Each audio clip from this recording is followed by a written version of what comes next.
Please join me in a moment of silence. If you have cell phones with you, I ask that you silence them or turn them off.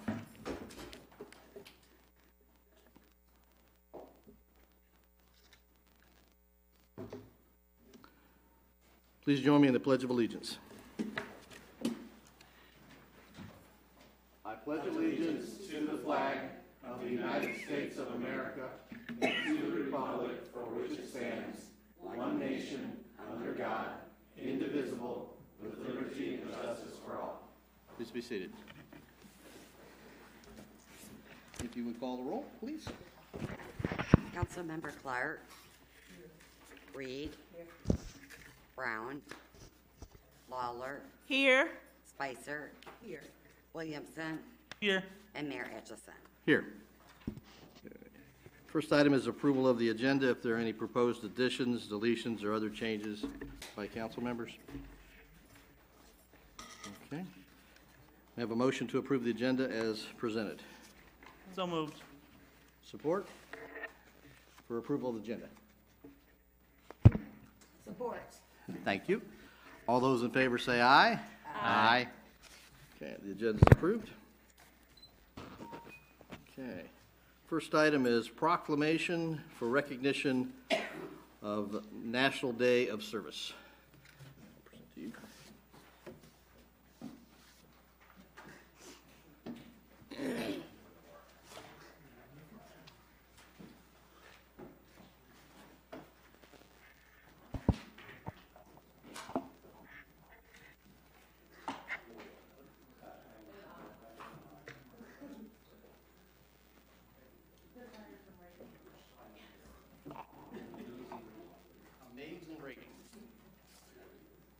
Proclamation of the Mayor and Council Recognition Day for National Service. Whereas service to others is a hallmark of the American character and central to how we meet our challenges, and whereas the nation's counties are increasingly turning to national service and volunteerism as a cost-effective strategy to meet county needs, and whereas participants in AmeriCorps and Senior Corps address the most pressing challenges facing our cities and nation, from educating students for the jobs of the 21st century and supporting veterans and military families to providing health services and helping communities recover from natural disasters. And whereas national service expands economic opportunity by creating more sustainable, resilient communities and providing education, career skills, and leadership abilities for those who serve. And whereas AmeriCorps and Senior Corps participants serve in more than 50,000 locations across the country, including 7 organizations in support to Albion, bolstering the civic, neighborhood, and faith-based organizations that are so vital to our city's economic and social well-being. And whereas 9 national service participants of all ages and backgrounds serve in Albion, providing vital support to city residents and improving the quality of life in our city. And whereas national service participants increase the impact of the organizations they serve, both through their direct service and by managing millions of additional volunteers. And whereas national service represents a unique public-private partnership that invests in community solutions and leverages non-federal resources to strengthen community impact and increase the return on taxpayer dollars, including more than $250,000 from organizations in Albion. And whereas national service participants demonstrate commitment, dedication, and patriotism by making an intensive commitment to service, a commitment that remains with them in their future endeavors. And whereas the Corporation for National and Community Service shares a priority with city and county officials nationwide to engage citizens, improve lives, and strengthen communities, and is joining with the National League of Cities, National Association of Counties, Cities of Service, mayors, and county officials across the country for the Mayor and County Recognition Day for National Service on April 3rd, 2018. Therefore, be it resolved that I, Dave Atchison, Mayor of the City of Albion, along with the rest of Albion City Council, do hereby proclaim April 2nd, 2019 as a National Service Recognition Day and encourage residents to recognize their positive impact of national service in our community and thank those who serve and to find ways to give back to their communities. In witness thereof, I have hereunto set my hand and cause this to be affixed the official seal of Albion, Michigan on this first day of April in the year 2019.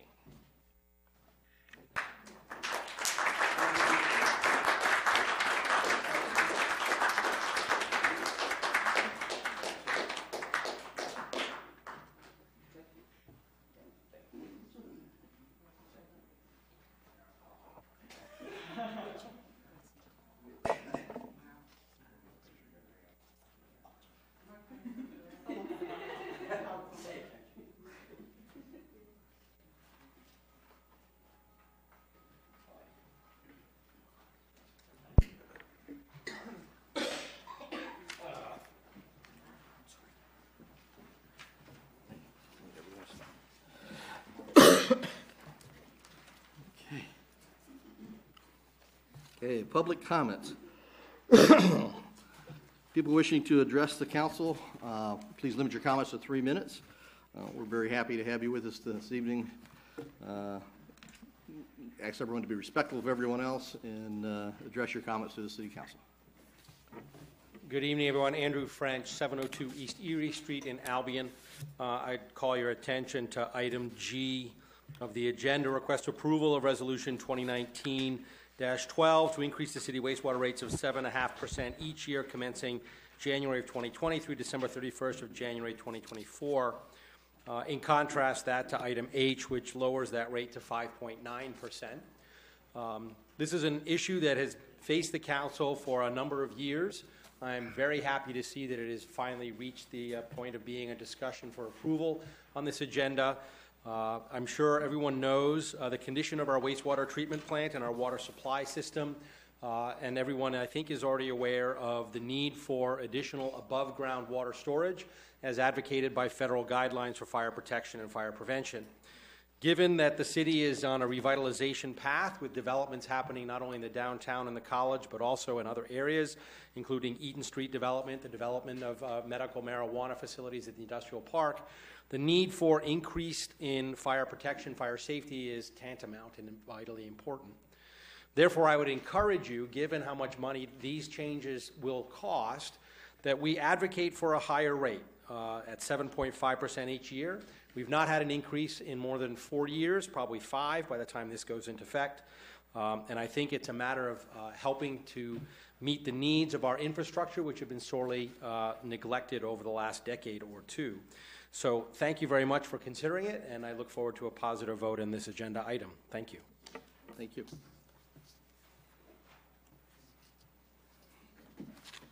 Joseph Verbecki, 1217 East Porter Street. Just wanted a brief comment. Thank you, council members and Mayor Atchison, for considering me for a seat on the Zoning Board of Appeals tonight. My intention for applying for this position was simply out of a calling to serve the city of Albion. I believe that my recent role and training in real estate and my earlier career in public education helps to prepare me for this seat and interactions with the general public. Thank you. Thank you.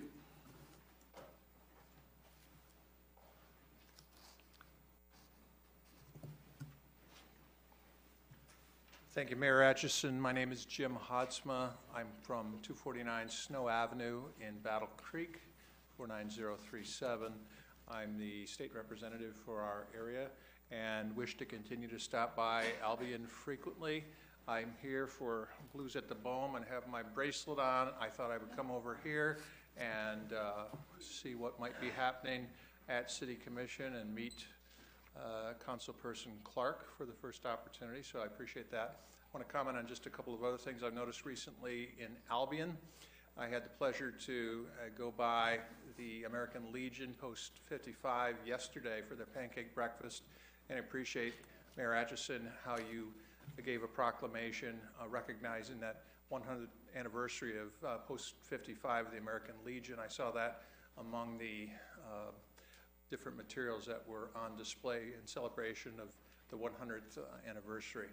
I was too here for the Kids and Stuff anniversary, and it was my pleasure to see several people in the audience supporting that worthy not-for-profit.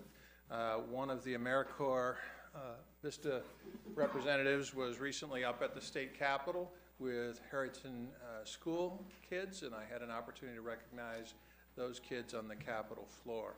I want to take the opportunity to give my cards to the clerk and have those made available to any who might wish to contact me about any legislative issues afterward. Mr. Harkness and I had an opportunity to talk about service lines very briefly in relation to residential and non-residential sites and unfunded versus funded mandates, and he and I are going to communicate about that issue going forward. So I hope to regularly see many of you here and elsewhere in the community. Thank you. Thank you, sir. Appreciate you spending your time to see us.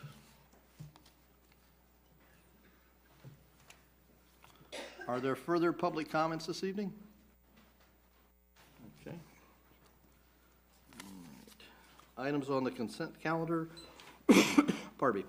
Approval of the regular session minutes for March 18th, 2019. assembly permit for Swinging at the Shell, Victory Park Band Shell, from the 21st of July through the 15th of September, and approval of the Lions White Cane sales on May 3rd and 4th, 2019. May I have a motion to approve these three items? So moved. Thank you. Okay, it's moved and approved. Is there discussion, questions from council?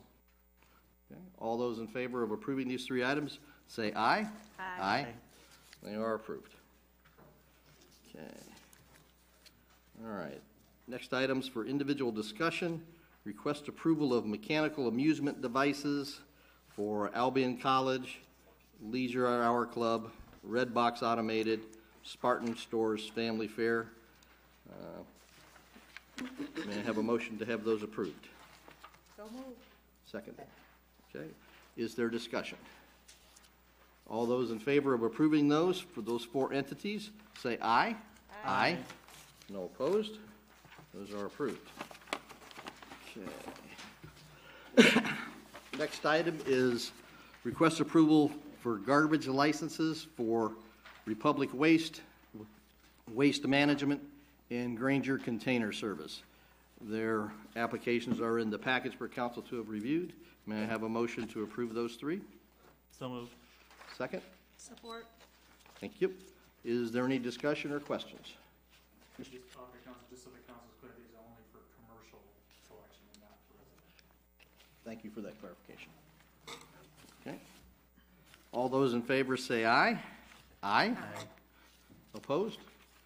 They are approved. Okay.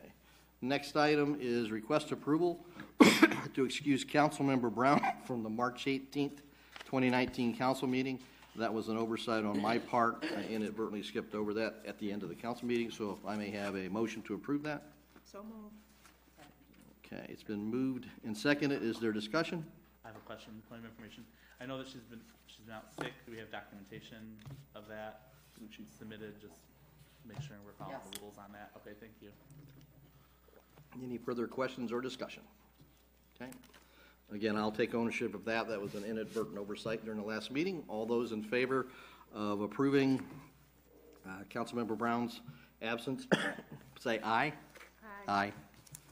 Any opposed? Okay. All right. Okay, item D.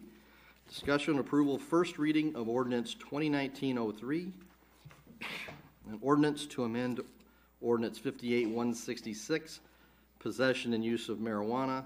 And this is essentially to amend Albion's criminal code so that we will be in compliant with state law, since state legislation modified the various penalties associated with the possession and use of marijuana. Would you like to amplify that? So, just as a broad overview, what our current ordinance reads is based off of the old laws. Use of marijuana, possession of marijuana is a misdemeanor punishable by 93 days and/or $500 fine. The initiated law number 1 of 2018, also known as the Michigan Regulation and Taxation of Marijuana Act, passed. And so, aside from regulating recreational marijuana facilities, it also modified the penalties for possession and use of marijuana. So what we've built in, and just as a broad overview, possession of excess marijuana, meaning possessing marijuana in excess of the amounts authorized by law, is a civil infraction punishable by a $100 fine and forfeiture of the marijuana.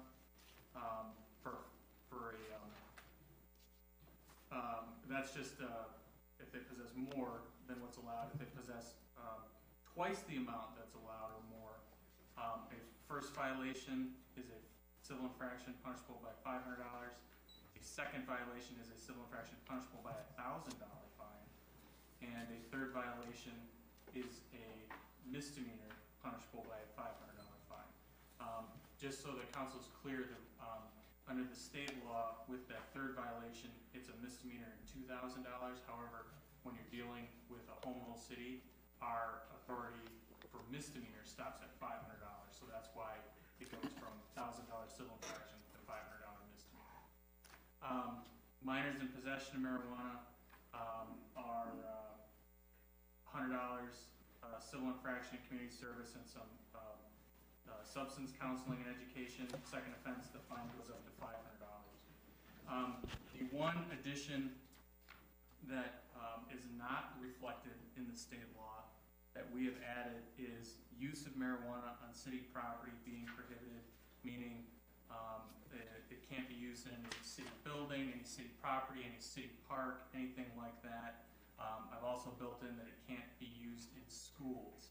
I'm going to put a disclaimer for council with this particular thing. There is a lot of indecision because of the way that the law was drafted. It was not drafted by our legislature. It was drafted by, it was an initiated law. So it reads like stereo instructions in Mandarin Chinese. And so one of the things that they did not clearly address is use. I can tell you, I've attended trainings with the Prosecuting Attorneys Association of Michigan. Their position is it's a civil infraction. The state court administrator's office for the state is taking the position that it's a misdemeanor. A lot of municipal attorneys are on the fence either way. I see municipalities going either way. I think it's going to come down to what a court interprets it to be. So right now, I've drafted it as a civil infraction. I talked to the chief about this. Kind of our take on it was it's less of an issue for the city in terms of liability if we charge somebody with a civil infraction when it could be a misdemeanor versus charging them with a misdemeanor when it should be a civil infraction. So as of right now, it's a civil infraction. I've drafted it as a civil infraction. I think ultimately in the future that may change, but I just wanted to put that disclaimer out there that expect changes with this law because it's going to be litigated throughout the state, just like the medical marijuana initiated law was. It's very convoluted. And so, in any event, that is a civil infraction punishable by a fine of $100 and forfeiture of the marijuana. Any questions? Councilmember Reed. I went to the MML meeting and there, Mrs. Park said me to the marijuana one while she went to the housing one.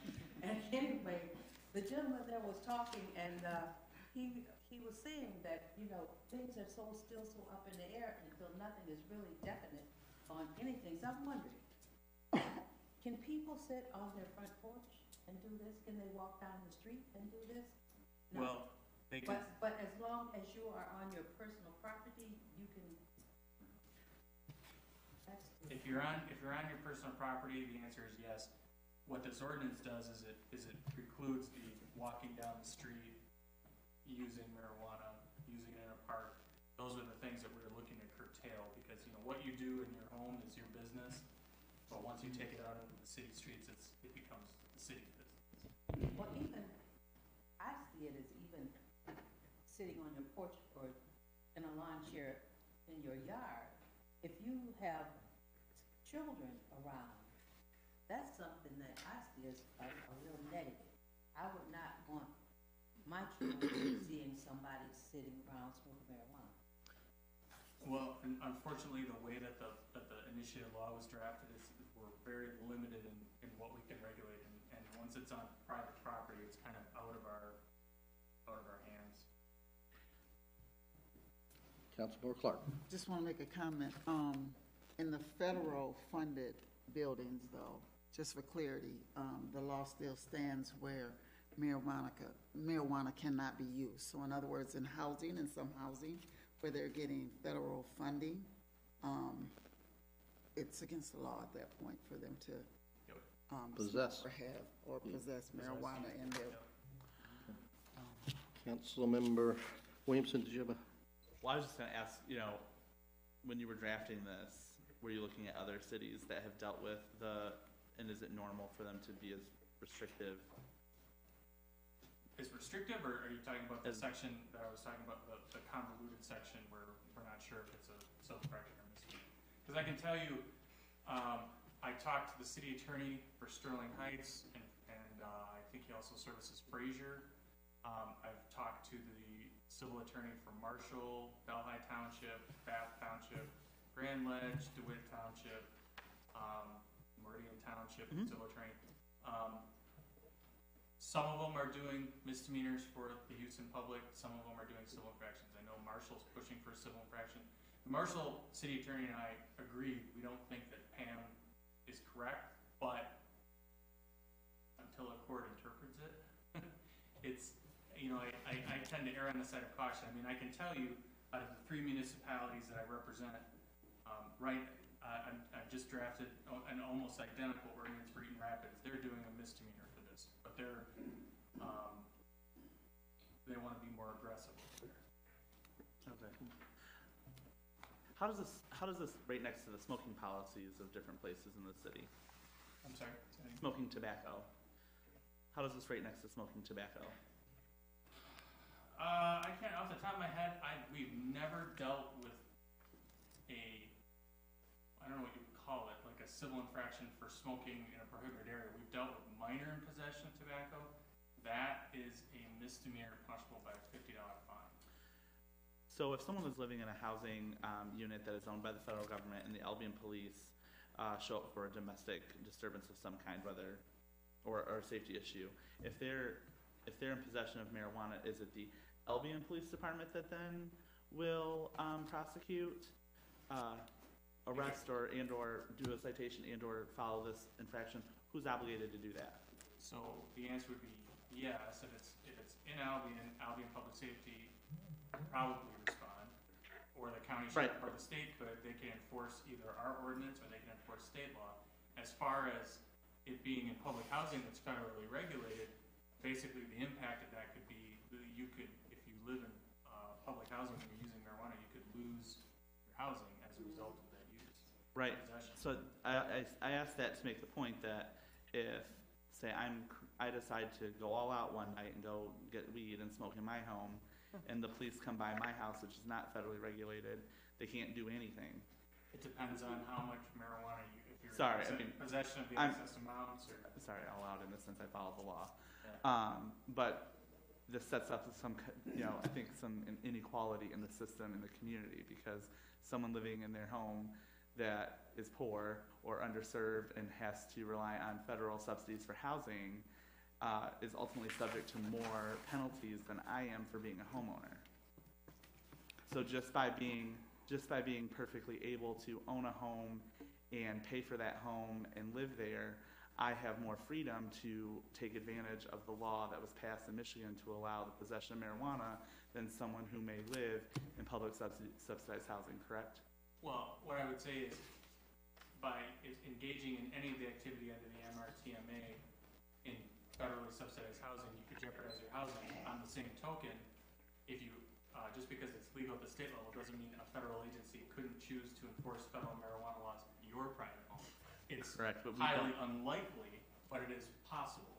Correct, but I'm pointing out we're actually empowering our city police force to enforce regulations that we would not enforce on someone who is a homeowner. I wouldn't say that because there's already a state law for this. We're just, all this ordinance does is allow for local prosecution of a law that's already in place at the state level. The only thing we've added is prohibited use in public at the local level.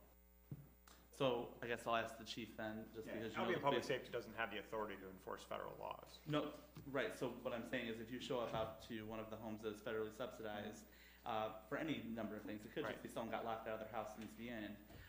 You smell marijuana, obviously you feel compelled to ask. They pull out that they have marijuana and they live in a federally subsidized house. What happens at that point? Well, they'd be subject to being evicted from there for violating the housing. Who's reporting rules. that?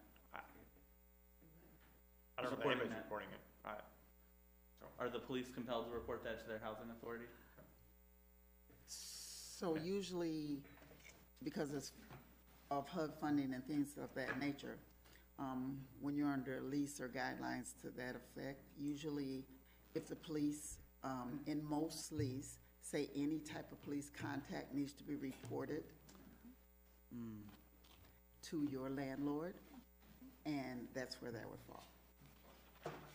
Okay, so my question for clarification, City Attorney, by going with the civil infraction as opposed to a misdemeanor, does that have less of a lasting impact as far as a police record or anything else that follows juveniles and or adults? So one of the many things that is going to have to get addressed with this law is whether, and the only thing that I've done that we've added that's different from the state law is we've added use in public because that wasn't addressed as a penalty under the state law.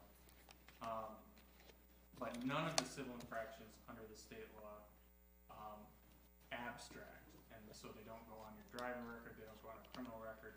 So as of right now, there's absolutely no way to track whether somebody's had one of these or if they've had multiple. Obviously, a misdemeanor would go on your record. So the point I was trying to make or get clarification on is you've elected to write this in such a fashion where it is the less stringent or less of an impact on our residents. Is that correct? I've written it as it relates to use in public in a way that I think we would face less of a legal challenge because of the ambiguity in the law. And at such times the state law changes, we can revise ours if it seems prudent. Absolutely. Okay. I have another question. Go ahead. Sorry, I mean, I noted it this weekend when I read through it. How does this relate to the use and possession of medical marijuana in federally subsidized housing? Doesn't affect it whatsoever. This is recreational marijuana. They're two separate laws that you're talking about. Thank you. Any further questions? Councilmember Reed. So when a young person, say a teen, gets caught, or busted, or whatever you call it, with marijuana, and they're fined, that pays the fine, right? Usually. Okay. It just seems as though they would have some way that the child would have to do something. Because, okay, there are sometimes parents don't know that children are using marijuana if they're a teenager. But then I also think about the gentleman that came to me spoke last year, Mr. Bonner had him come, and he was talking about a 2-year-old child who died from eating more of a cookie, a marijuana-laced cookie than they should have. And so I think there's a whole lot of problems. For youth, wasn't there provision for community service as So if you potential? look at- Section 1. It's section B, subsection 1, and if you look at A, I mean, there's community service, forfeiture, 4 hours of drug education or counseling. That's for individuals under the age of 18.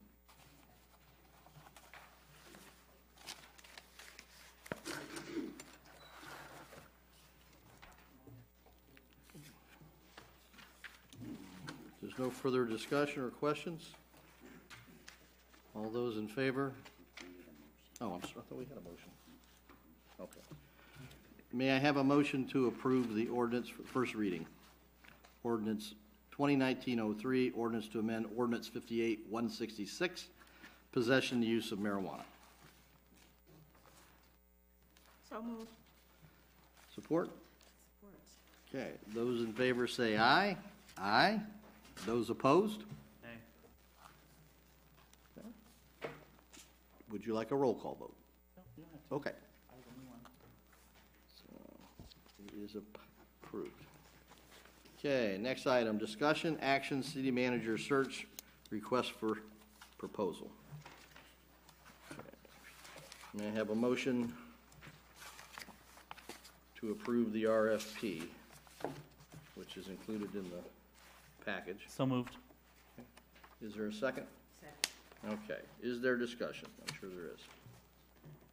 Councilmember Williamson, Who prepared this? our city attorney, Well, I believe. so this was the last one that we did last year. I've made some slight modifications to it. For example, very slight modifications, updating the dates and whatnot, but on page, I guess it would be, it's actually not numbered, it's after 5 of 10. It looks like there's some kind of a editing thing, but it's after 5 of 10, so, for example, I've added language in under 4C, number 7, I've added in their response how they're going to provide a detailed description of how the recruited candidates will be screened for criminal credit and employment background checks. There's just some little things like that I've added in. Other than that, it's about 95% the same as the last one that we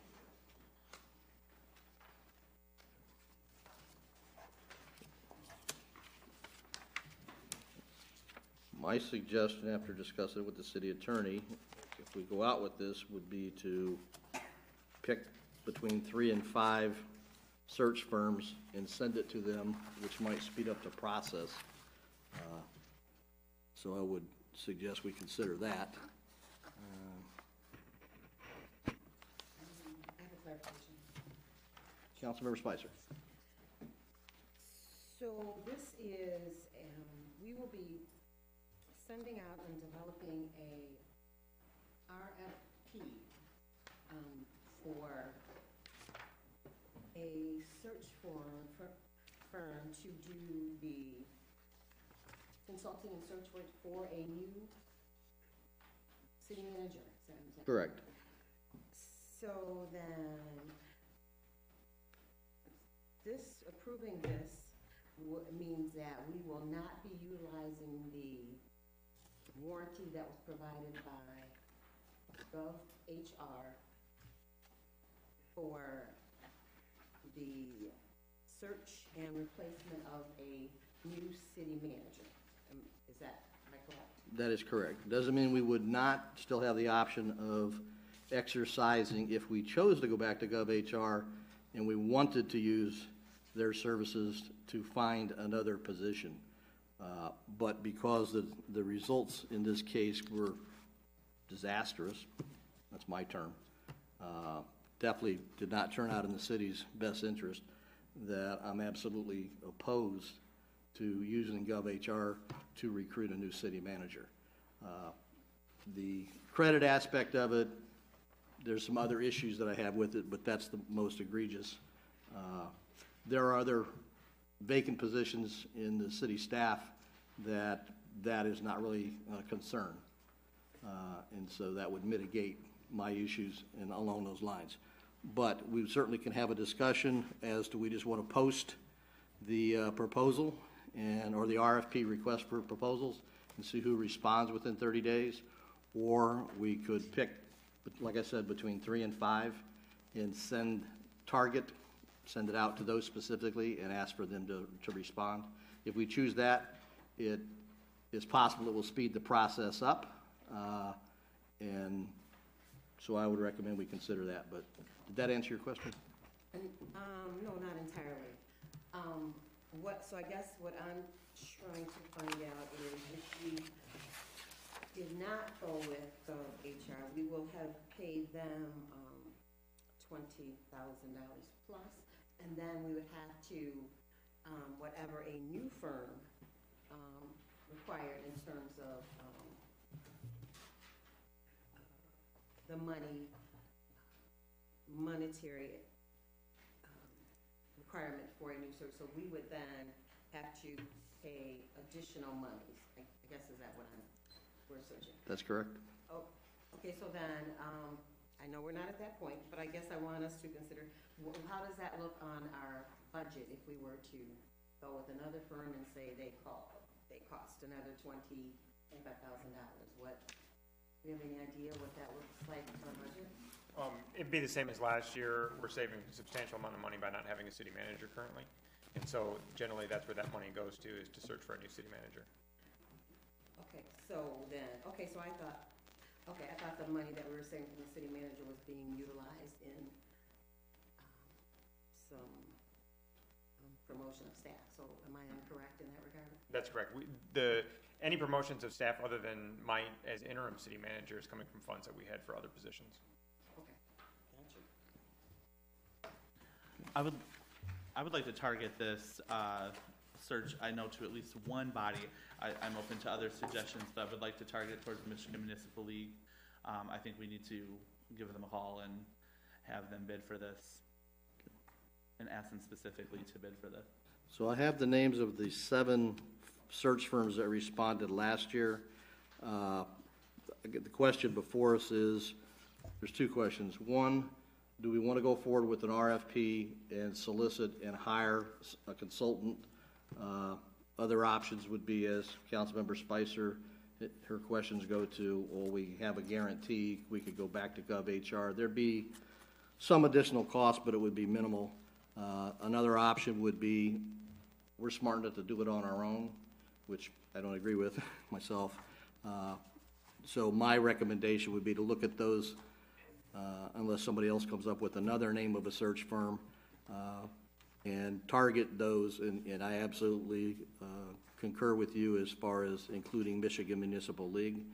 I think during the conference we were at, they said they did something like somewhere between 30 and 50 searches last year. And the statement that was entered in the record, the reason that they were passed over because they were a lower bid was because they didn't have it was felt by the majority of council they didn't have adequate resources to do the job. That's the statement that's in the record. It seems a little odd to me, but that's what's in there. And I would say the fact that they did between 30 and 50 last year, and they have a very high success ratio, that certainly would not be valid in my mind this year. So there's kind of the options we have in front of us. The first question is, do we go forward with an RFP, a request for proposal, and go out and hire an executive search firm to put together a profile and go find us some candidates, good candidates, and properly vet them, which would include, and thank you, City Attorney, for making it more explicit, the importance of doing a pre-employment credit check. So that's the first question, and then if we agree that that's what we're going to do, the second question would be, do we just post it for anybody that wishes to respond, or do we target it? Councilmember Lawler. Thank you, Mayor. I just have a suggestion for this matter. I really think that we should decide if we're going to use GovHR, and then if we all decide that we're not going to use it, just to kind of get them on or off the table, whatever we decide. And if we decide not to go with GovHR, then do the RFP for search for whoever. So can we table this and talk about GovHR? Well, GovHR is later on. What we could do is, the question would be whether or not to have a request for proposal, whether we would target it to certain specific firms to speed up the process, and on that list, there would be no point in including GovHR to do this for us and not take advantage of the warranty. So I suppose we could table this discussion until after the GovHR discussion later this evening and then come back on the agenda. Is that permissible to do it that way? I think you just have to move to amend the agenda accordingly. Okay. So, One more second. Councilmember Spicer.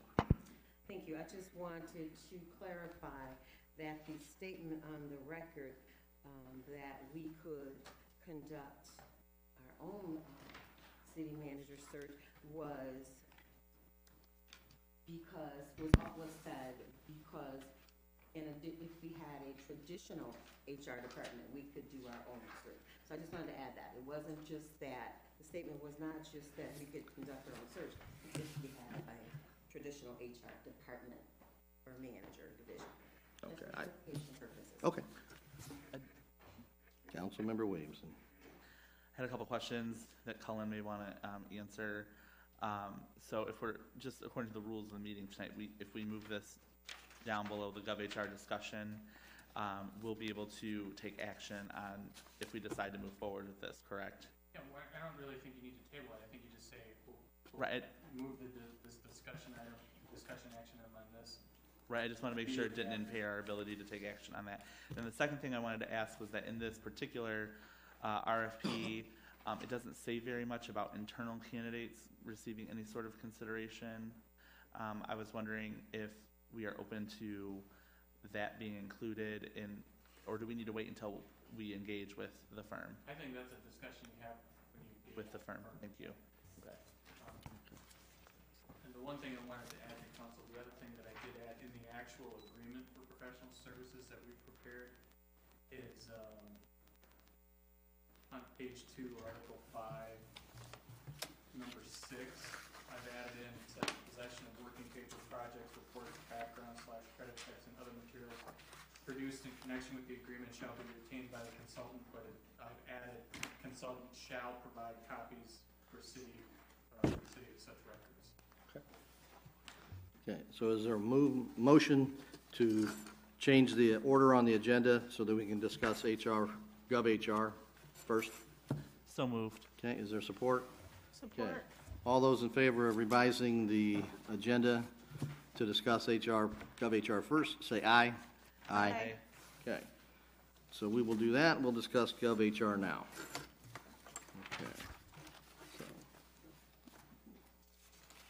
Okay.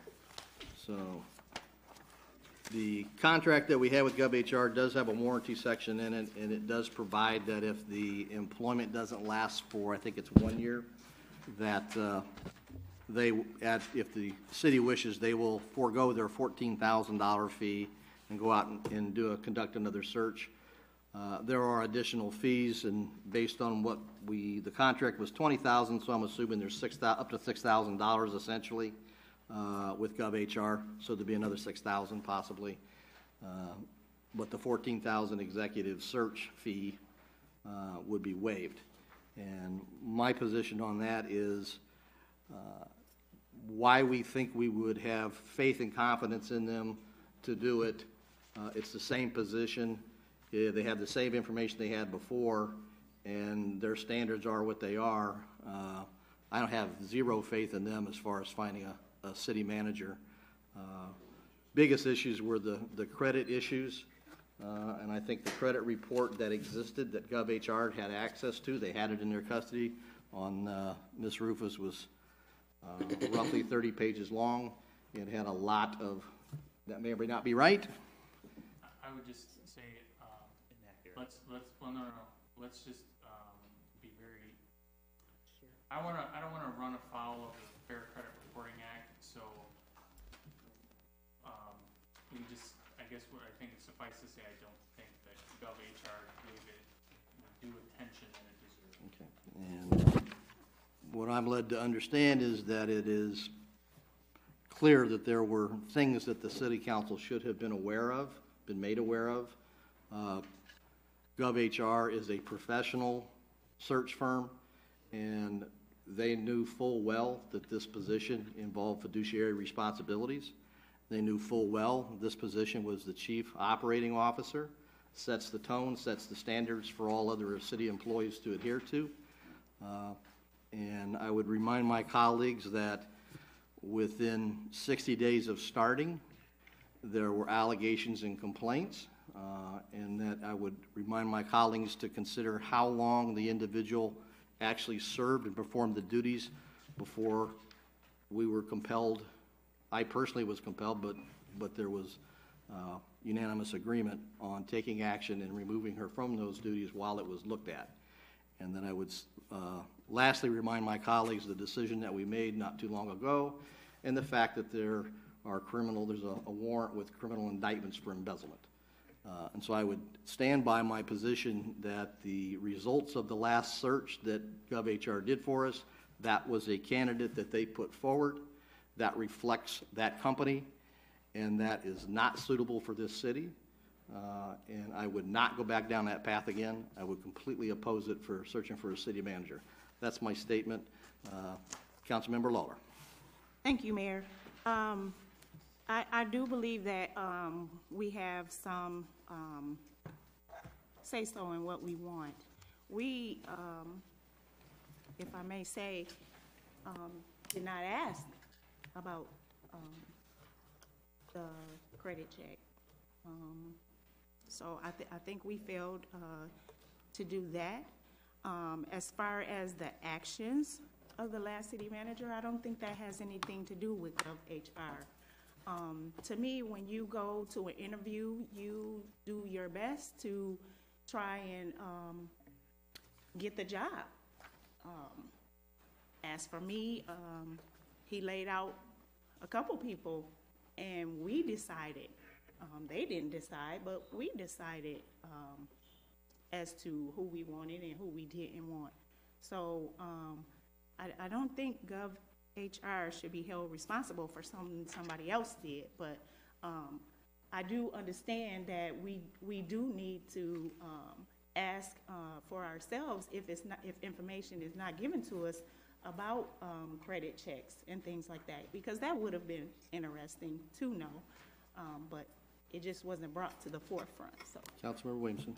I just wanted a point of information, Colin. I believe I communicated to you about this just like about a month ago. I sent you the agendas and the agenda and the packet for the city council meeting.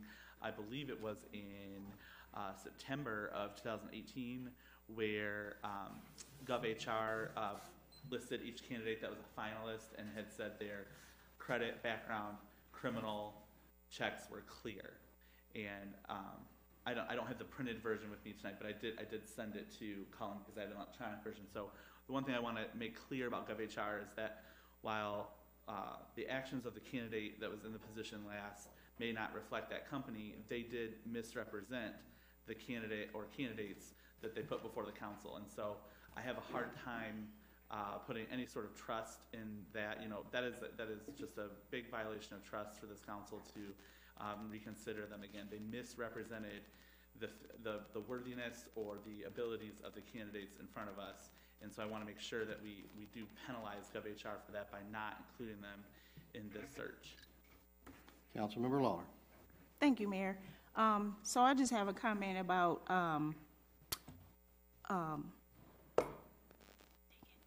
lost my train of thought. Okay. So I would say that when you pay a firm $20,000 who are executive search firms, that it goes way beyond, well, I have a contract with you. If you want to know something, you better figure out what questions to ask me. If I pay somebody $20,000 to find me candidates, they are obligated to vet those candidates properly, check their references. They should know full well what to look for on a credit report. If they don't, I don't know what we're paying them $20,000 for. Correct. So I do hold GovHR accountable for the conduct of the employee that they put forward. If they didn't do due diligence to verify that it was a good candidate that was going to perform appropriately and do a good job for us, shame on them. If now we know that, and yet we go back and use their services again, well, shame on us, I think. I think we have an onus to due diligence.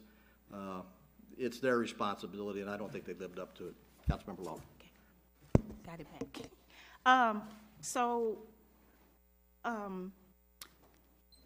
The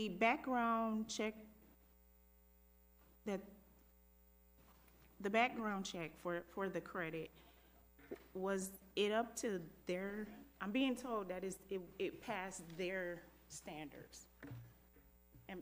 Am I correct, or can somebody else I would have to assume that's true, since they put them forward and said they were clear, but if the city attorney wishes to comment. So what I can tell you is, so what Councilman Williamson said is correct, that when all four candidates were presented to council, GovHR said everyone's passed their criminal check, everyone's passed their credit check.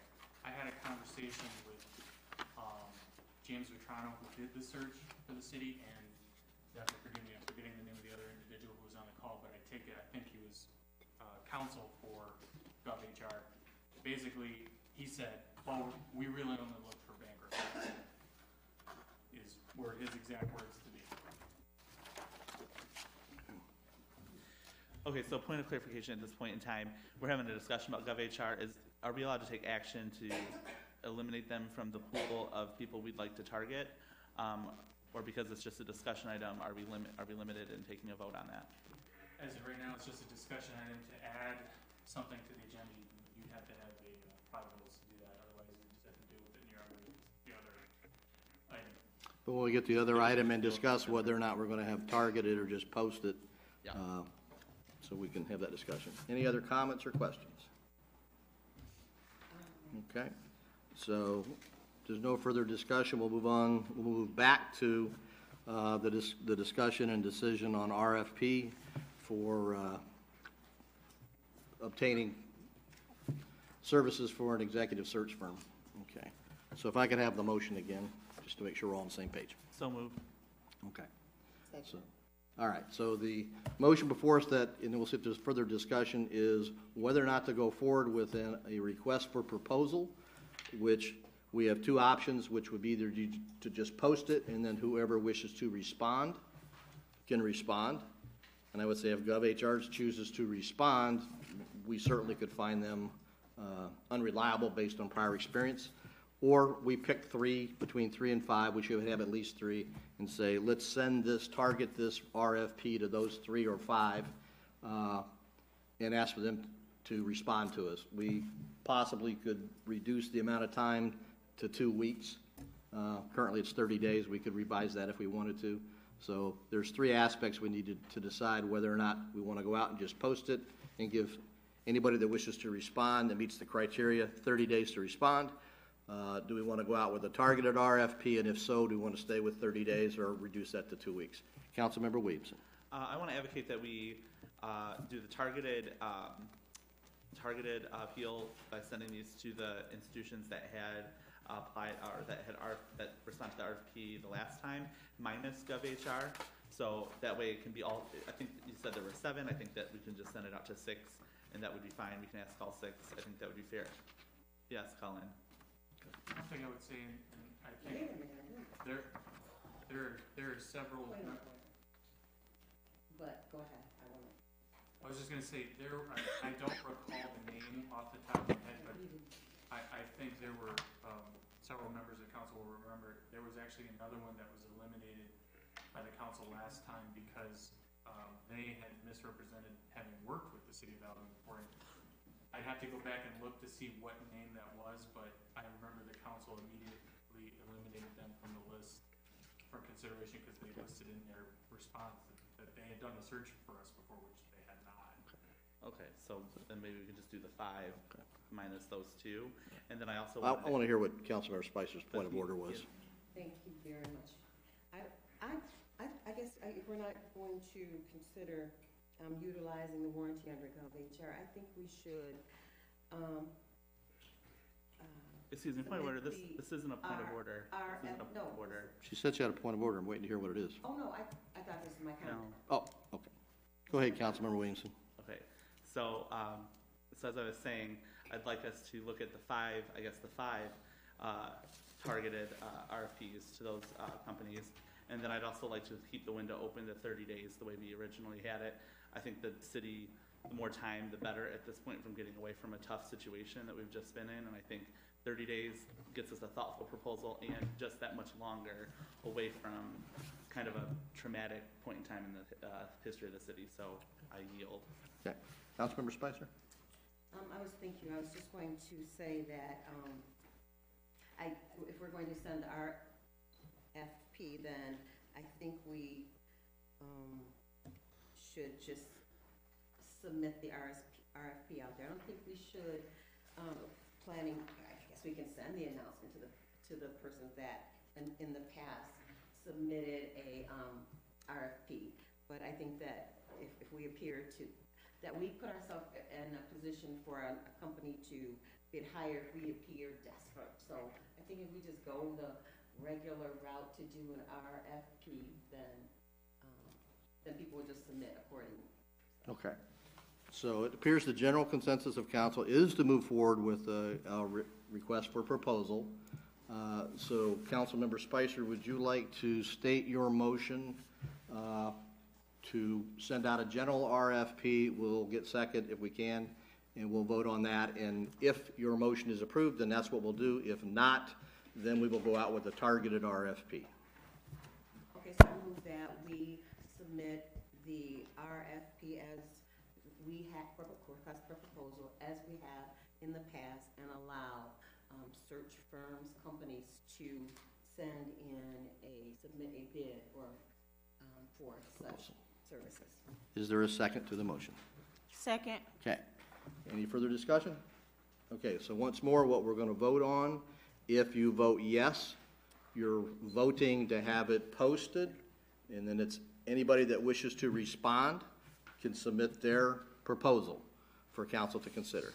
If you vote no, then what you're voting no, not to post it for general, but we will in fact send it out targeted to 5 firms. Okay, so all those in favor of posting it as a general RFP, say aye. Aye. Those opposed, nay. Okay, can we get a roll call, because I'm not sure what, I think it was defeated, but I want to make sure. So if you do the roll call. Councilmember Reed? No. Lawler? Yes. Spicer? Yes. Williamson? No. Clark? No? And Mayor Atchison? No. Okay, so it will be a targeted RFP. It will not include, Technically, there was a motion to do the general, there was never a motion to do the targeted, so I think for purposes of okay, just keeping, I guess in terms of parliamentary procedure, I would just, a motion should probably be made for approval. okay. Would you care to make that motion, Councilmember Williamson? So moved. Okay, is there a second? Okay. Those in favor of going out with a targeted RFP, say aye. Aye. Those opposed? Nay. Okay. Ayes have it. We'll go out with a targeted RFP. Don't we have to do a roll call? Excuse me. You want a roll call vote? Yes. Okay, roll call vote, please. Councilmember Lawler? No. Spicer? No. Williamson? Yes. Clark? Yes. Reed? Yes. And Mayor Atchison? Yes. Okay, passes. All right.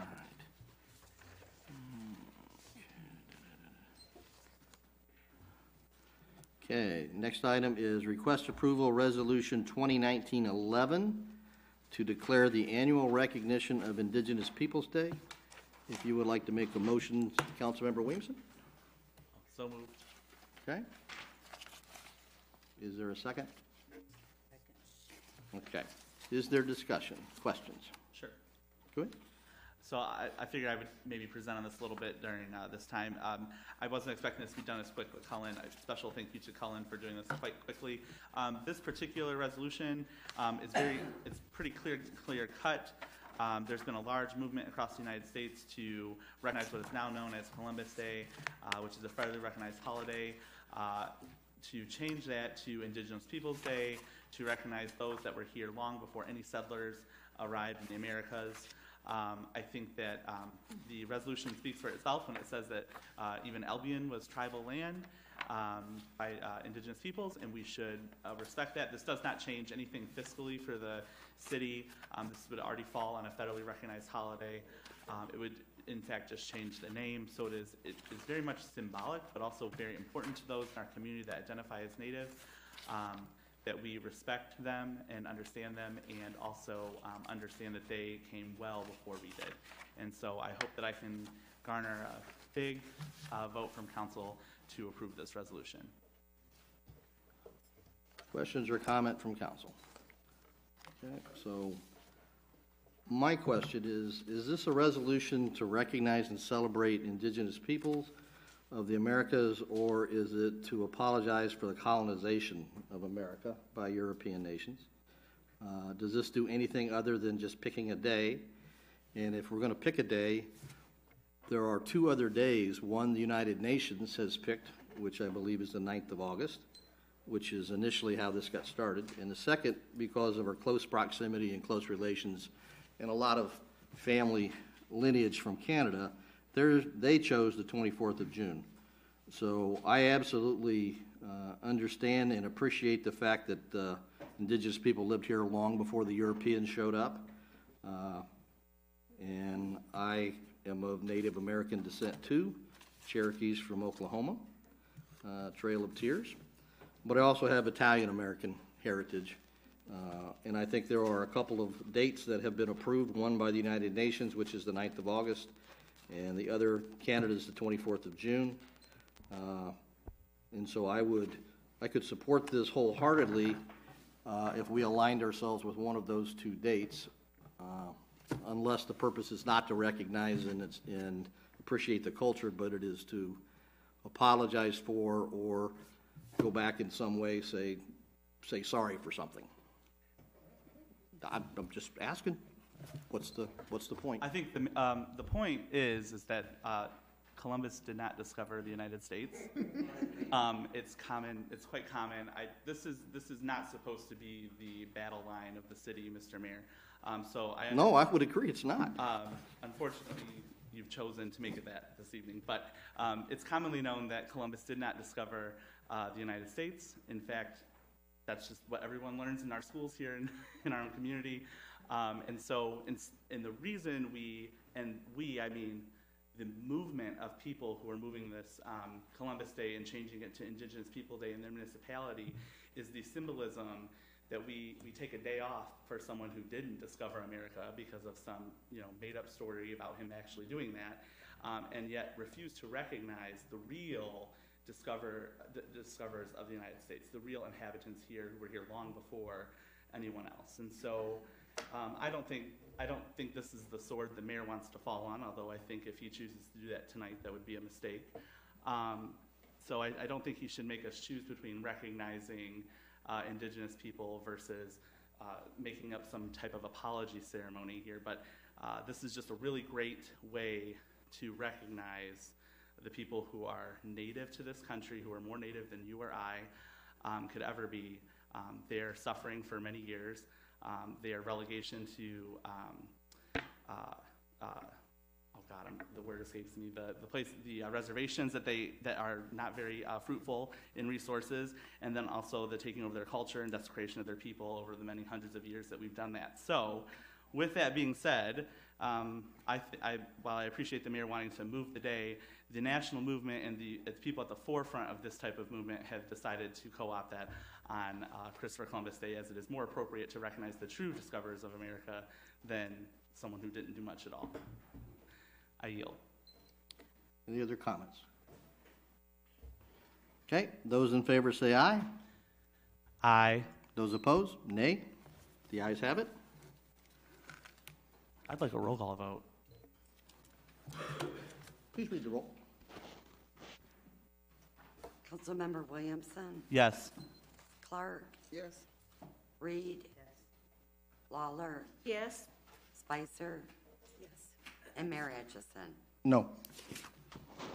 Okay, next item, item G, Resolution 2019-12 to increase the city wastewater rate 7.5% each year commencing January the 1st, 2020 through December 31st, 2024.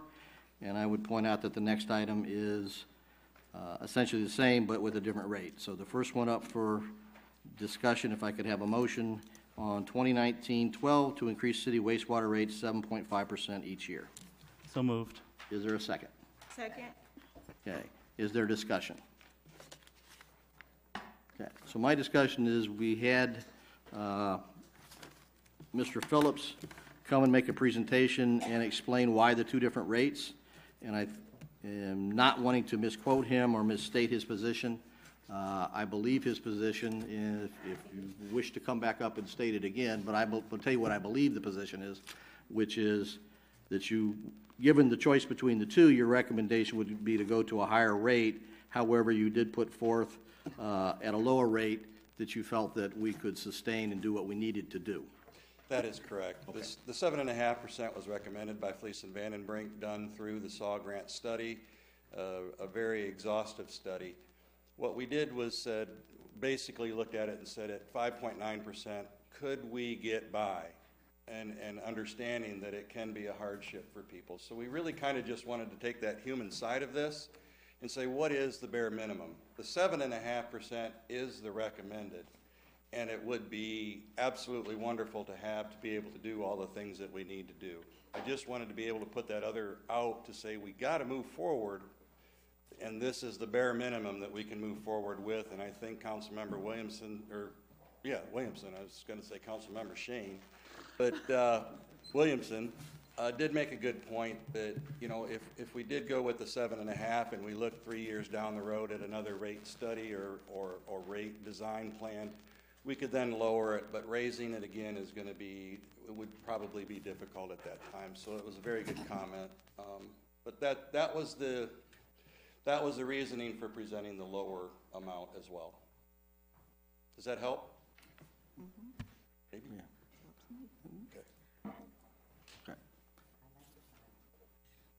Okay. I myself think it's probably easier to raise a rate than it is to lower it. It's not likely we'd lower it, but that's just my opinion. So if there's no further discussion, the motion before us is to approve. I have a question for Director Phillips. So if we do the 7.5%, and there's incredible cost savings over the next couple of years, this could mitigate the amount we have to raise it in future years after the 5 initial, correct? Absolutely. So if we're seeing kind of a fund balance build up over time, it may not result in a decrease to the rate, but it will result in less increases to the rate. It would result in less increases. It would also result in a better financial position. If you remember Don Lund's presentation, we needed to be above a 1 as far as our rating. With the 5.9, I believe it was like a 1.1. With the 7.5, we were at a 1.39. Although we were borrowing a lot more money to do all of the infrastructure needs that are needed with the 7.5. Now the 7.5 it also allows for the above ground storage, correct? I know that we need more. No, this is strictly for sewer. This is strictly for sewer. Remember the last meeting we approved an asset management plan for water. Yep. And then we are looking at the above ground storage tank or the water tower of 1 million gallons. So that's still coming toward the end of this year. Okay. I'm hoping that we have that in the next couple of months. Thank you. And I would remind my colleagues, we're also going to have another rate increase for the sewage. Is that not correct? For water. For water, I'm sorry. For water, yeah. Right. Yeah. So with that, we have higher gas taxes, and we have more and more increased emphasis on roads. So, thank you. Anything else? Any other questions? Comments? Well, I have a comment Go ahead. If he's not taking questions. I think the financially more responsible position the city should take tonight is to approve the water rate of 7.5%. No one likes the rate increase. I don't either. Not looking forward to that either, but I think it's the more prudent thing for us to do. I would hate to raise it the lower rate and then raise it again. That would be frustrating, I think, to citizens. I think that in hearing from the director of that department tonight, that this puts us in the better financial position going forward is great. It also keeps us away from being like other cities that have struggled with water. We definitely don't want to be in the news. Thanks. Okay. Further comments or questions? Okay. Those in favor of approving Resolution 2019-12 to increase the city wastewater rates 7.5% each year commencing January 1st, 2020 through December 31st, 2024, say aye. Point of information, it has to be a roll call vote. Okay. Thank you. Would you read the vote? Councilmember Clark, Yes. Reed, Lawler, Yes. Spicer, Yes. Williamson, Yes. and Mayor Atchison. Yes.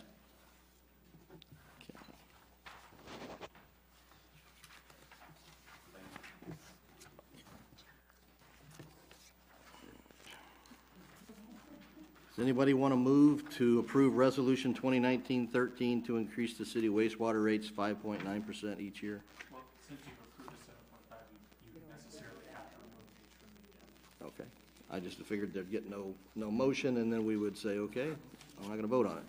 Okay, next item, item I, request approval of boards and commissions, appointments and reappointments. There are 2, 3, 4, 5, 6, 7, 8 individuals on the agenda for 3 different boards. I would propose that we vote on the appointments for each board, so that would be a total of 3 votes. If there's any opposition to that. Okay, so the first board, did you have a question for clarification? Okay. I have a question. Yes. Are we taking the boards individually, or are we going to do it as a whole? We're going to do one board that, the first board, for example, is Local Officers Compensation Commission. There are 3 appointees for that. We'll take one vote on that board, those appointees, and then the next board, which is Zoning Board of Appeals. Okay. Okay. All right. Mayor? Yes. I have a question. Is anyone here that have requested to be on the boards? I'd like to see faces, but if they're not here, then that's. Mr. Rebecki was here, he made a public Yeah, statement. I saw but- him, yeah. yeah. I did get, spoke with Mr. Greg Strand on the phone today. He's out of the state. I did get Spring break. acknowledgement from several other people that they could not be here this evening as well, so. Okay. Any other questions, comments? Okay, so the first board is the Local Officers Compensation Commission. There are 3 individuals put forward for appointment, Mr. William Stouffer, Mr. Al Henson, and Ms. Kay Knight. You have a handout in front of you that describes the boards, the duties, responsibilities, et cetera, if you wish to refresh your memory. If not, if I can have a motion to approve thank you, and second? Support. Okay. All those in favor of appointing Mr. Stouffer, Mr. Henson, and Ms. Knight to the Local Officers Compensation Commission, say aye. Aye. Is there any opposed? Okay. Next board is the Zoning Board of Appeals. There are 2 appointments, Mr. Mark Lelly and Mr. Joseph Rebecki. So if I can have a motion to appoint the Zoning Board of Appeals Commission? So move. Okay, second? Second. Thank you. All right. All those in favor, say aye. Aye. Aye. Opposed? Okay. And last but not least is, these are 2 individuals that have been serving for the past 3 years on the Planning Commission. This is to reappoint them with the Planning Commission in the midst of some very important work. I thought it prudent, since both individuals were willing to continue serving and have done a good job for the city, to take advantage of their expertise and continuity. So if I could have a motion and second? Support. Thank you. All those in favor of reappointments for the Planning Commission, say aye. Aye. Those opposed? Okay. Next item is item J, request approval for interim city manager contract. And a copy of that is in the package. If I could have a motion to approve the interim city manager contract. So moved. Second? Okay. Yes? I would just offer council, this is the same memo, just some different dates that the council approved the last time we did this last week. Okay. Is there discussion, comments? Thank you to Chief Kipp for continuing to stay on board and do this with us. We know it's challenging. Okay. All right. Since this involves money, we'll do a roll call vote. Would you read the roll, please? Councilmember Lawler, Yes. Spicer, Yes. Williamson, Yes. Clark, Yes. Reed, Yes. and Mayor Atchison. Yes. Okay. Next item on the agenda, congratulations or condolences. Okay. Approval for lease of a new Albion Department of Public Safety police vehicle. Would you care to, I need to get a, yeah, So moved. okay. Support for the lease? Thank you. Okay. This was budgeted in this year's budget to do this lease. It's a lease for $48,000, which includes the vehicle and equipment. The lease is for a 3-year period of time, so it's $16,000 a year in 3 years. Because this is a lease, and the next 2 payments obviously are going to come out of a budget that we haven't approved yet, we need to get approval for the extend this lease over 3 years.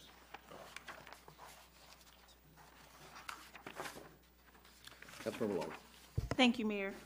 So you said this was already budgeted for us? Right. We just needed to vote on it? Well, we budgeted $16,000 for the first payment this year. Okay. But obviously, the other 2 payments of $16,000 are in budgets that have not been approved yet, so we have to get approval for the lease for that purpose. This is going to replace a car that's got close to 120,000 miles on it, and our insurance company requests that we replace cars when they get to 120,000 miles, and they're mandating that we remove them from the road at 150,000 miles. So. Thank you. Further questions? Councilmember Spicer. Thank you. So what do we do with the cars with 120,000 miles on it? We'll probably keep that in the fleet and use it for transporting officers to court or those kind of things, so we're not using a patrol car, but we just have to take the emergency, well, we can't use it for emergency services, basically, is what they say. Thank you.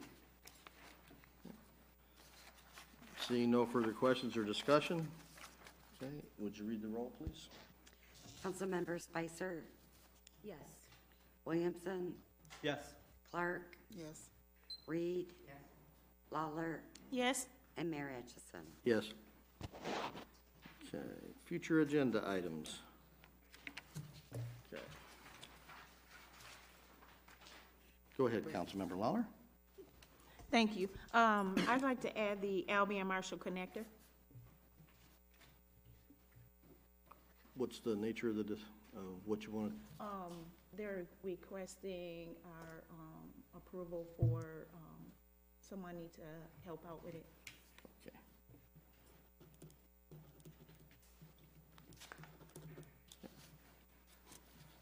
I'd like to add two ladies that will be coming from Battle Creek on our next meeting on the 15th that are grant writers and have some ideas for the community on how we can help with some of the problems in housing and for senior citizens and homeless people.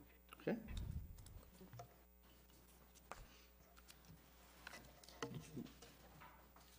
Did you have anything you want to add for future agenda items? Yes, I would like to add, unless you're going to add, I'd like to add. Okay. I'm just going to wait and do mine at the end, but yes, it's on my list. I would like to add having a workshop for the council, because I would just like to be able to sit down in not a setting like this and discuss where we're going, what we need to do, and get some connection that I think that we're missing in discussing things. So I would like to suggest that we plan a date. Okay. Do you have a proposed date? No, Okay. kind of leaving it, towards the end of the month would be fine. Okay. Okay, that would be, if we do it on a Saturday, that would be the 27th of April. The next one after that's the 4th, but that's the Albion College graduation, so not a good weekend. Okay, so if there's, anybody have an issue with Saturday on the 27th of April? Would this be like a morning thing? Yes. Yes. Colin looks like he's got an issue. Well, I would like to recognize him. I'll be out of state, and I can have the assistant city attorney here that day, but I will be unable to attend. I'll be out of state. Okay. Councilmember Lawler. I was just asking what time, because Would start in the sometimes morning. I work on Saturdays. Okay. We have it at Lisbon House. Either that or the Ludington Center. We do need to take into consideration if the public wishes to attend, they need to be provided that opportunity. Well, we'll look at either the Isman House or the Ludington Center. Those are two good options. Is that Councilmember Spicer. Is that Memorial Day weekend, or is it the weekend? Is that Memorial Day weekend? No. April. Yeah, 27 April. April, okay, April 27th then, okay. Gotcha. Okay. Ludington Center, 9 o'clock? If it's available, and we'll check. I'm gonna be just getting off at 6:30, but I'll make it work. Let's do. No. It doesn't. No. That's You work fine. third shift? Yeah. No, let her get some sleep. Please. We could probably do hold all the talking. hold it in the evening on a Monday night as well. It could just be a different Monday night than our regular meetings. I don't think I want to spend my weekend on it. That sounds good. Suggest a date, Councilmember Williamson. If you would, suggest a date. Okay, so our next meeting is the 15th. The next meeting, the 15th, we could do a workshop on the 22nd or the 29th. 22nd is, I don't know, I guess that's not, Easter's the Sunday preceding that, so there's no, Can't do the 22nd. okay. I'm in the wrong 29th? month, that helps, okay.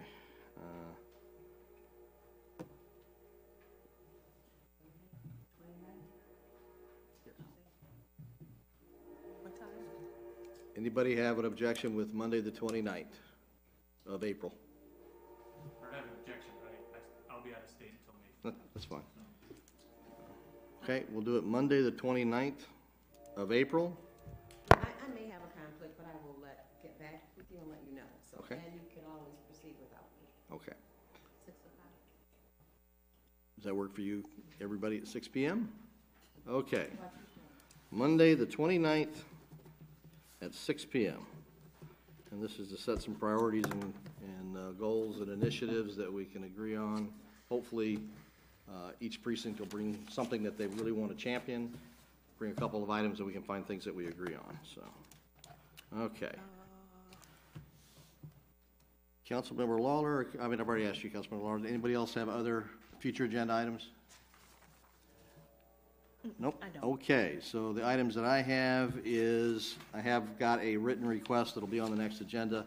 The American Legion is requesting permission to place flags on veterans' graves at the cemetery on the 4th of May. Let's see, we got the next item was the study session.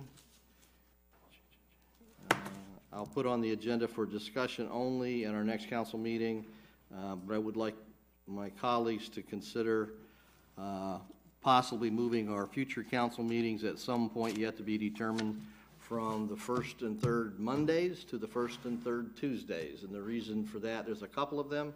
There are some other conflicts, but one of the big things that goes on here in Albion is Blues at the Bome, and it's every first Monday, or almost every first Monday. And it would be something that I think would be good for the city council to acknowledge and support where we can, and to make sure that the city employees have the opportunity to attend that, and so that people don't necessarily have to choose. So that'll be on the agenda for discussion only. We won't make any decision, but if you could come back and if you have alternative proposals or reasons why, no, this is why it's set on that day and we would like it to continue. But there's some other reasons too, but that's enough just to let you know that's what I'm going to put on there so that we can have a discussion on changing the date. Okay. Next item, I'm going to have I'll follow up and have another conversation with the city attorney, but I'm going to advocate that the council does not bring cell phones in here. If we do, we have some place we can put them. I continue to get concerns, you can call them complaints, comments from the general public on cell phones being used by council members. It is a public meeting, we shouldn't do that. So I'll ask the city attorney to look at that, and then we'll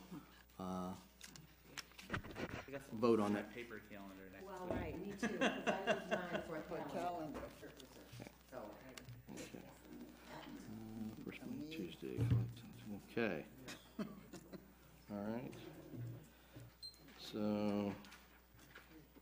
and then we'll put on the agenda to have have a discussion with our interim city manager, whether there's any prohibitions, limitations on the tree dump. And if there is, we'll have a presentation and discussion on that.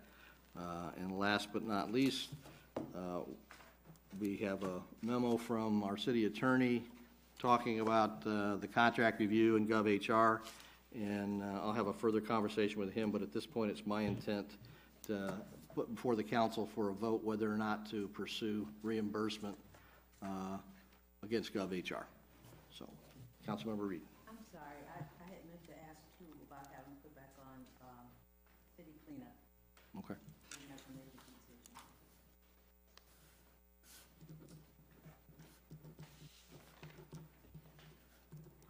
Okay. Any further comments? Okay, we'll move to the next item, which is the city manager's report. I'm sorry, I apologize. Thank you. Public comments, limited to 3 minutes. Anybody here? I know our county commissioner is here.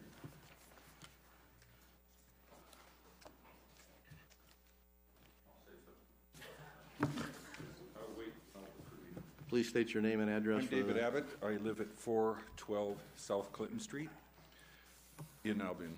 I just wish to express my sincere sadness in the recent discord within the city council, especially given the great deal of publicity that only impugns the names and the reputations of everyone here. I was shocked at a recent meeting when I walked in not really knowing what was going on, but seeing members of the council impugning people sitting in important positions. It To remove the city manager is one thing, but it was even more laughable when I later learned that the person they were proposing to be nominated didn't want the position. I don't know what to say about this. I'm sorry to see the actions of my own precinct representative has now resulted in a unanimous vote of being removed for a recall to start everything over again. This seems so unnecessary to me and many people. I think we can do without the pain and without the acrimony, not to mention the distraction and the inability to perform the critically important business before us. Worse yet, the adverse publicity impugns everyone in this town. It just seems pointless. I'm so pleased to see today the way it worked so smoothly. And I'm particularly happy to note the absence of these closed meetings. I've talked to members of other councils. They say they rarely have them, and it became a regular event. The only thing I can see that it furthers is the lack of transparency. And we're better than that. We're all better than that. I think you're all trying, but I can understand in the past even how we had a council that brought in such an unqualified person. And worse, accepted a contract that included 3 and 6 month raises after a short review for such a short amount of time. I hope we won't make these fiscally irresponsible mistakes again. Some of those things have been addressed tonight. Everyone seated before me are good people, every one of you. I know this, and I believe you have the best intentions of trying to do what's best for the city. We might not agree, but we should work together. It's very clear it's not happening in Washington. Don't let it happen here. We clearly need to move forward, but I implore you to do it in the spirit of working without acrimony, without unnecessary rancor or subterfuge. This town needs all of your positive efforts and none of the negative infighting. Thank you.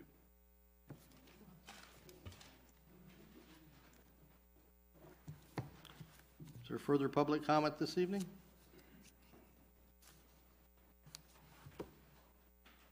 That's the cue, yes. Mr. Mayor, council members, Chief Kip, Clerk Domingo, residents of the city of Albion, and folks watching on TV this evening, good evening. Gary Tompkins, I'm your county commissioner. It's always great to be with you folks each and every month. I got a number of things on the docket this evening, so bear with me. So I don't want to keep you too long, so I know some people got some things they got to do.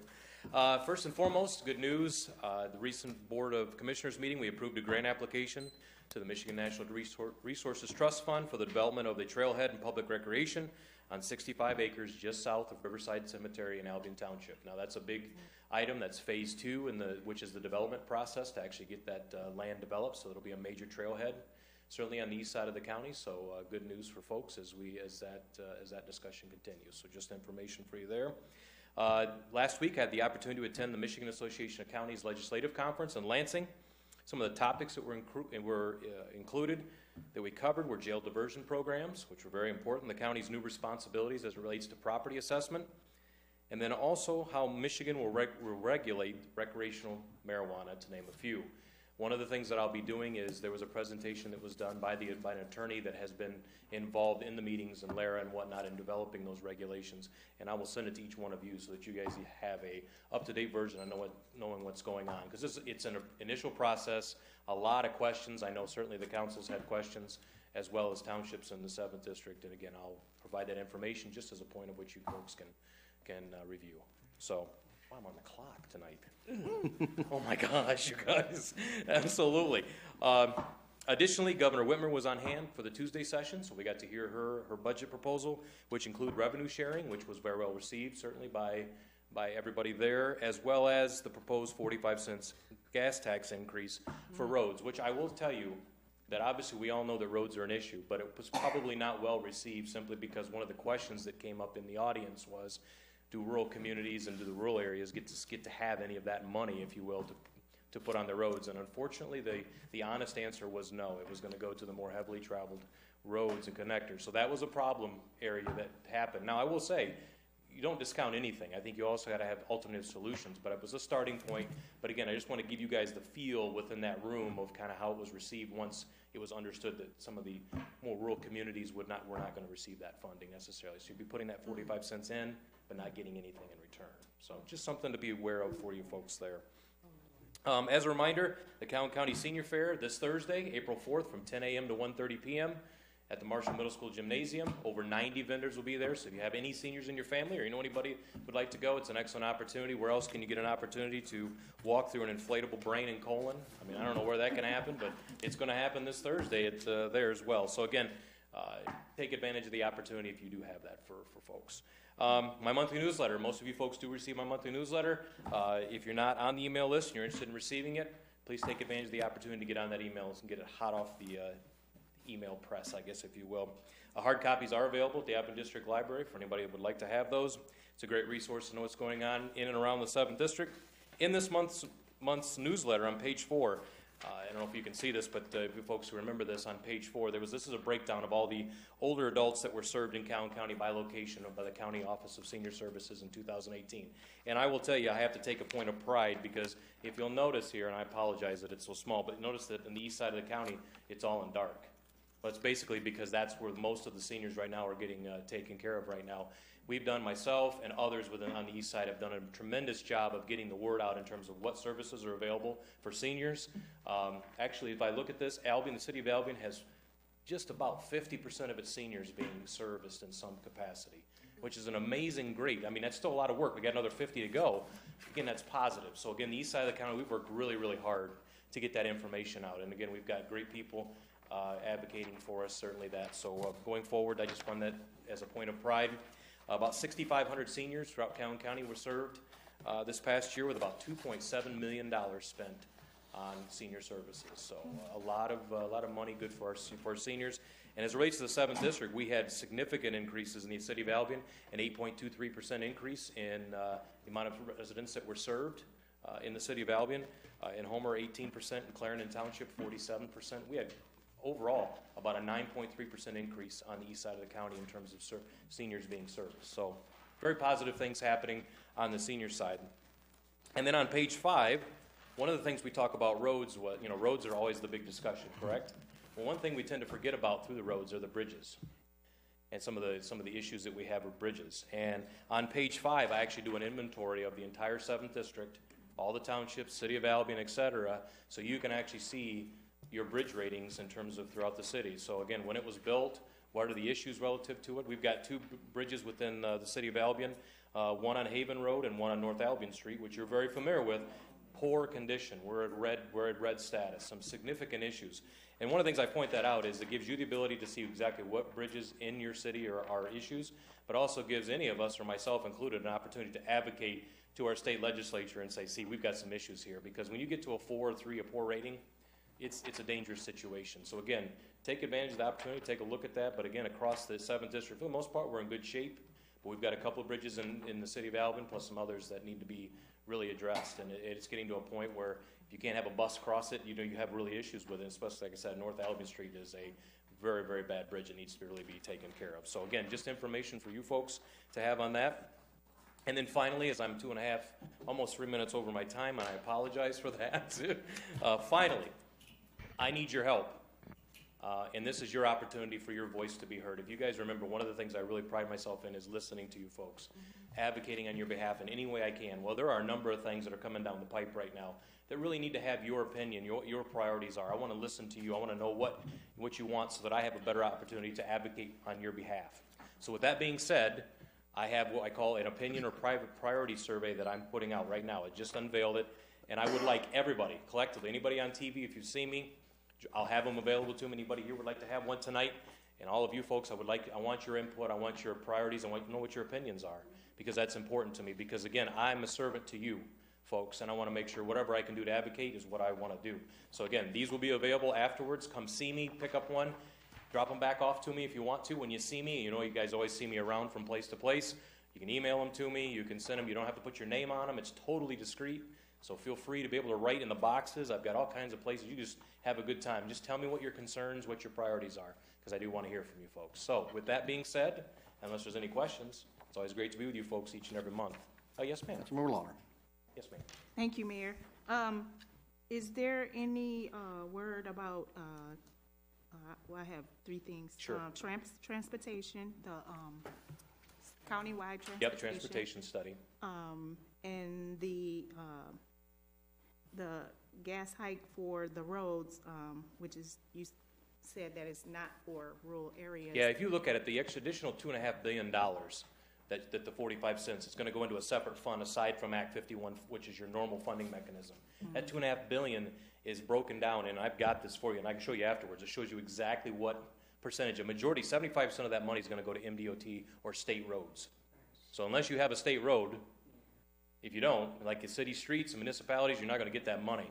You're not going to get that money. And that's not being mean. Again, look, we all have to start somewhere. When we're a part of a negotiation, when you're trying to negotiate something, you always have to start somewhere. So I think it's an opportunity. You throw it out there on the table, see what people say, and then try to negotiate. So this isn't a bang on Governor Whitmer. This is nothing to that effect. Right. I'm just trying to get the information so that I can do and effectively be able to push it out so that people can know exactly what it is, and then have a discussion. Talk to your legislators. They're the ones that are going to be negotiating with folks. So, I'm sorry, go ahead. And then on the countywide transportation study, I'm sorry.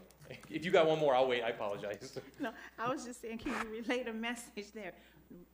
Those of us that do live in or represent the rural areas, it's going to come down on us, and once they find out that it's not, this gas hike is not for their area, but, could you please put a emphasis on the Albion Street Bridge, because it's really... Yeah, most definitely. I mean, that we've talked about. I mean, that's been identified for some time. If you look at that bridge would have been built in about, if I look at it real quickly, that bridge would have been built in 1935 and was refurbished in 1976.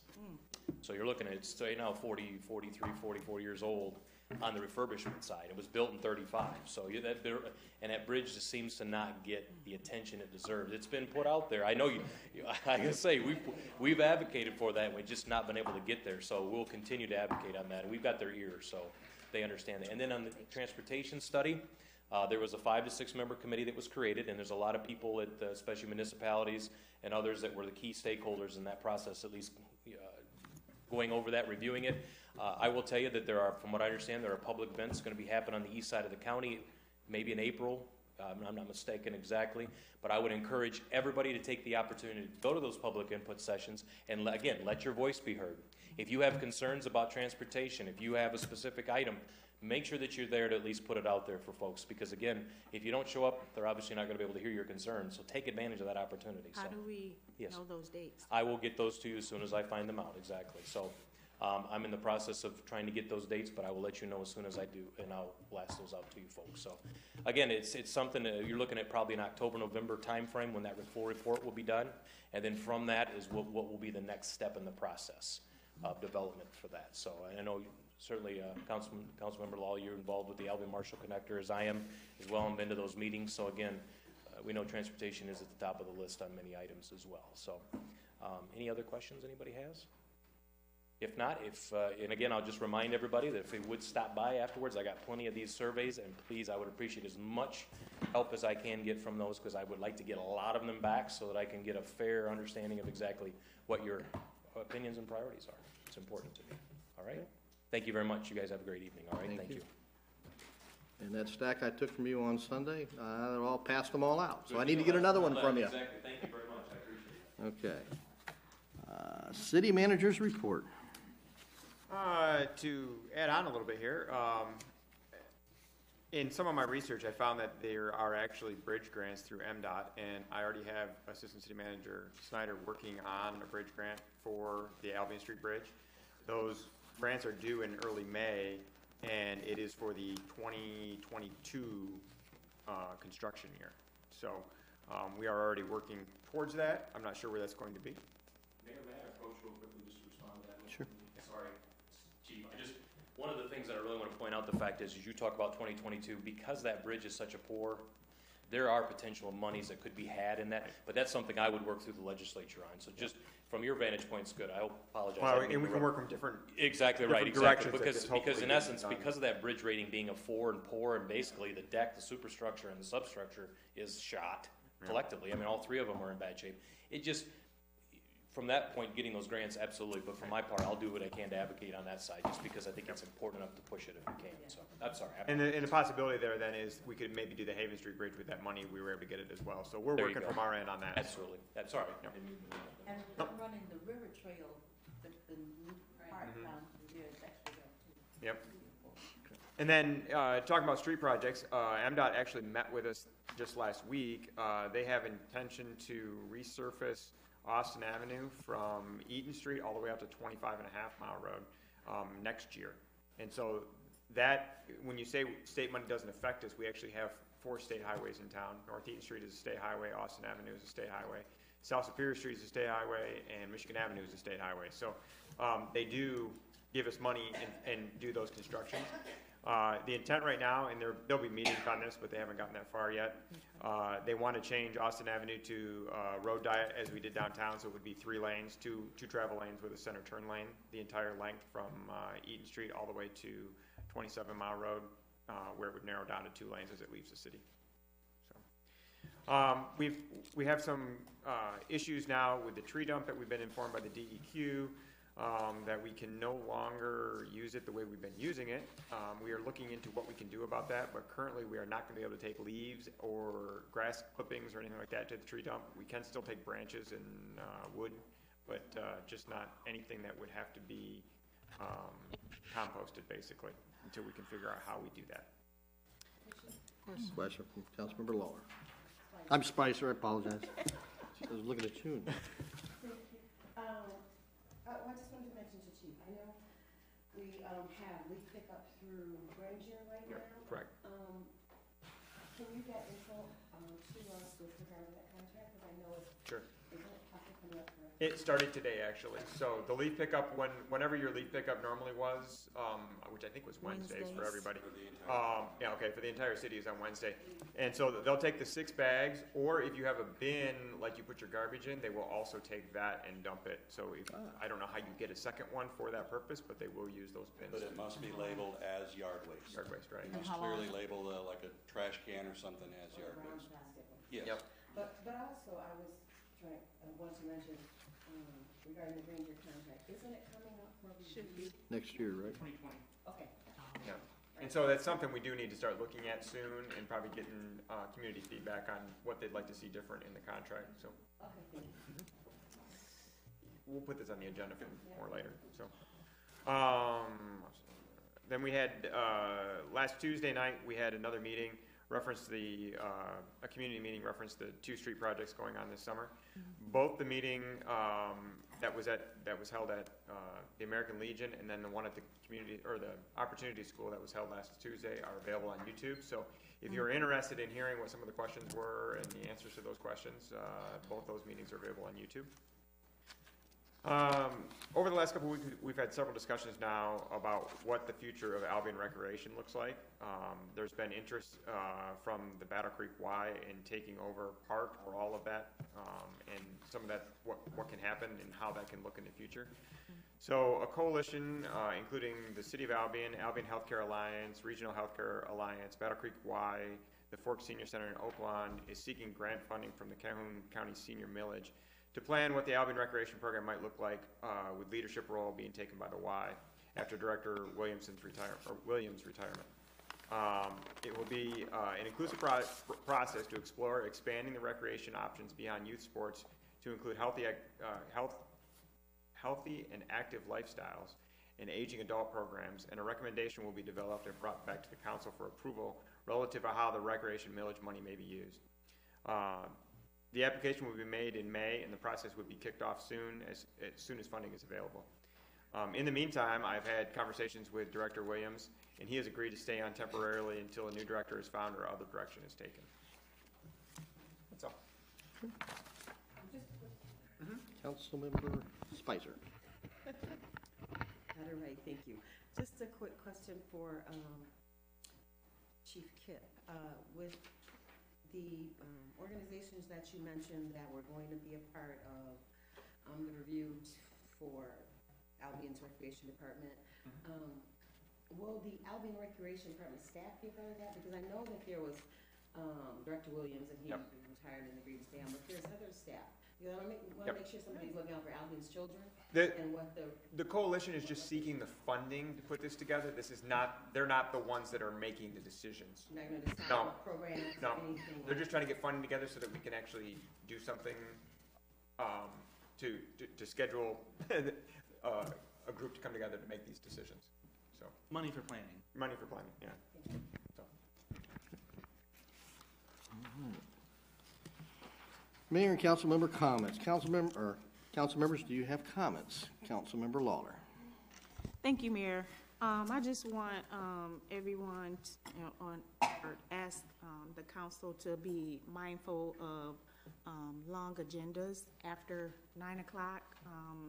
I do realize that we do have a lot of important people to recognize and things like that. But if I have to call point of order a bunch of times, it makes me inadequate to represent my precinct. This is a concern of my precinct, so I'm just asking that we be mindful about the long agendas. I did attend the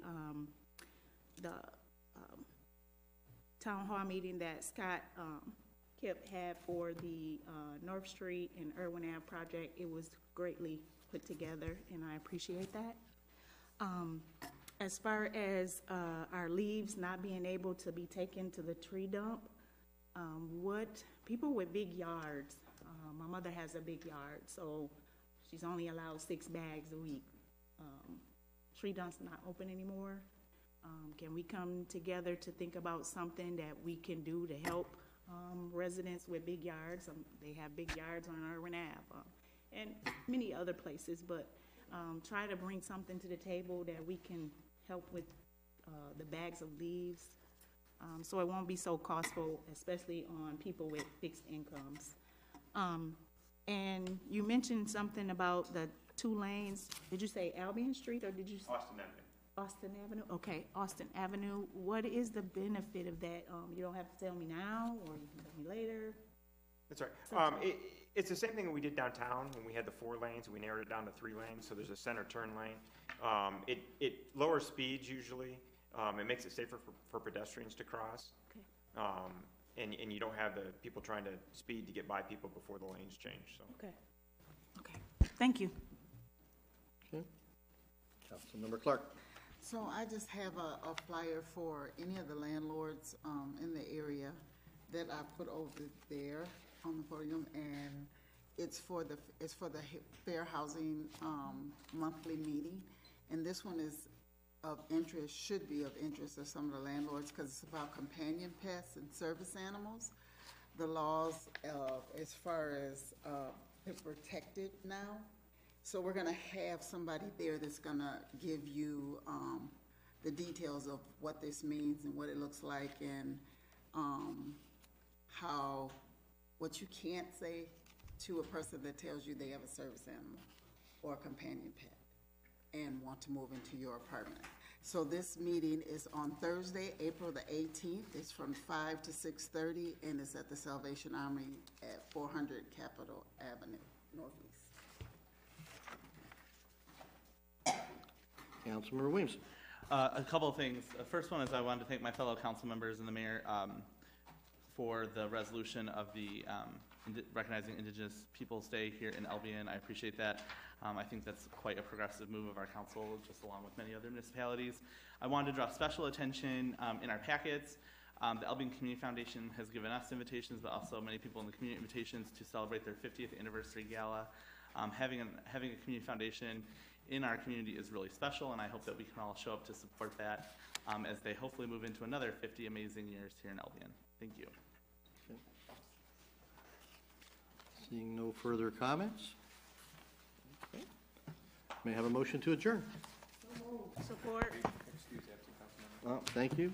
Thank you. Almost did it again. Thank you, Chief Kip. Okay, may I have a motion to approve, to excuse Absent Councilmember Brown. Support.